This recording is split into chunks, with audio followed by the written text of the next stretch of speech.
Oh, all right. Let's do this. I'm getting warmed up. What are we talking about?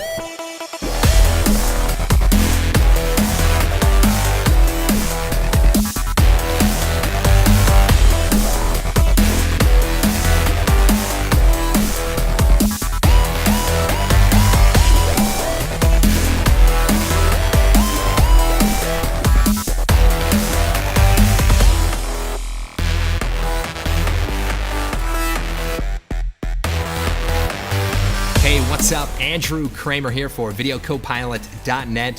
Thanks for tuning in.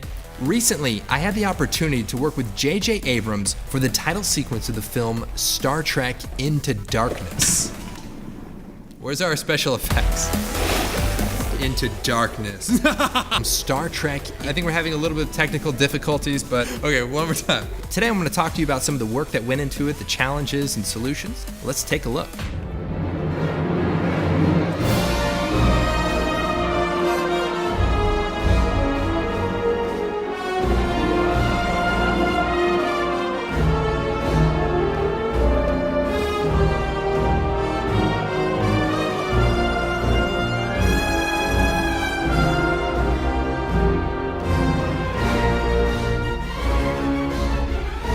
All right, so we knew we wanted to create 32 unique titles in space. Now, there's two ways to do it.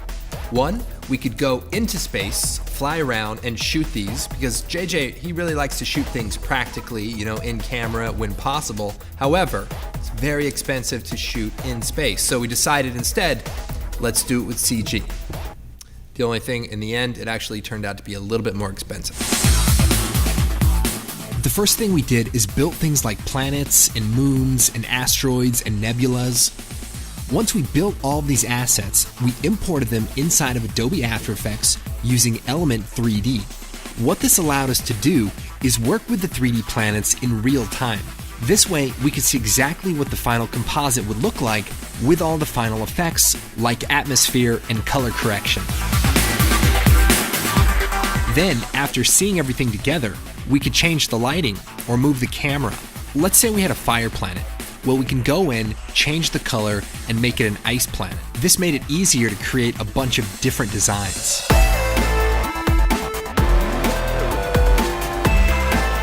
Another cool thing we did is we used the particle replicator to create fields of particles. So what we could do is just take a couple of asteroid pieces, randomize the rotation, randomize the size, and spread them out so it looks like a whole field of these objects.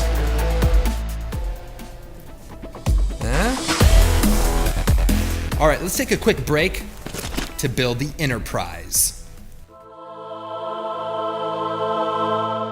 This looks pretty straightforward. I mean, take the pieces out of the bags. I'm like halfway done.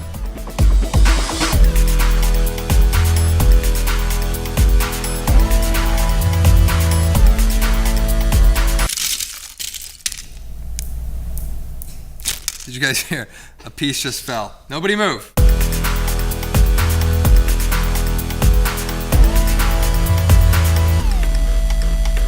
All right, the last piece.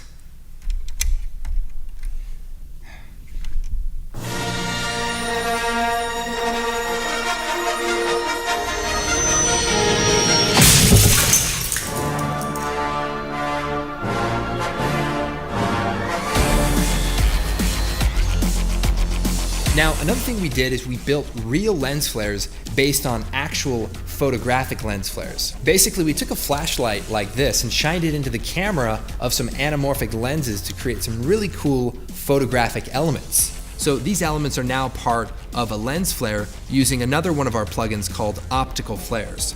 So we basically created a bunch of custom lens flare presets based on real photographic lens flares.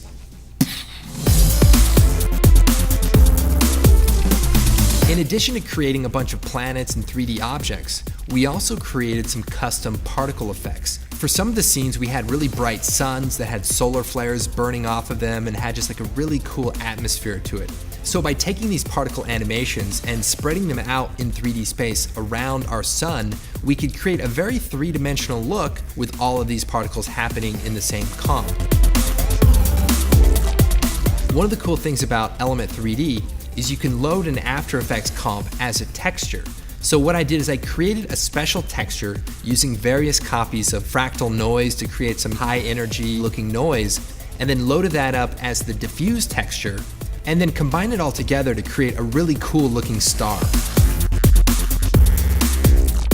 We didn't really have time to do a massive particle simulation for each planet scene. So instead we came up with a new technique that would give us the 3D volume, but maintain really fast render speeds. The basic idea was to create some 3D cards that had some displacement on them, and then what we did was added a texture to that plane. And then by using multiple planes together, we were able to create a dense cloud-like effect. All right guys, thanks for watching. My name is Andrew Kramer. As you can tell, we had a blast working on this project. Always great to work with J.J. Abrams. And of course, check out the Blu-ray DVD release for even more special features. All right, let's cut to the shot of the three guys who actually built this in time lapse.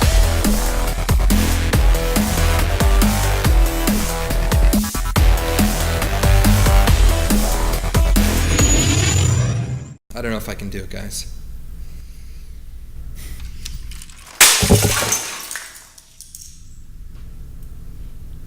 You know what? Let's do that again.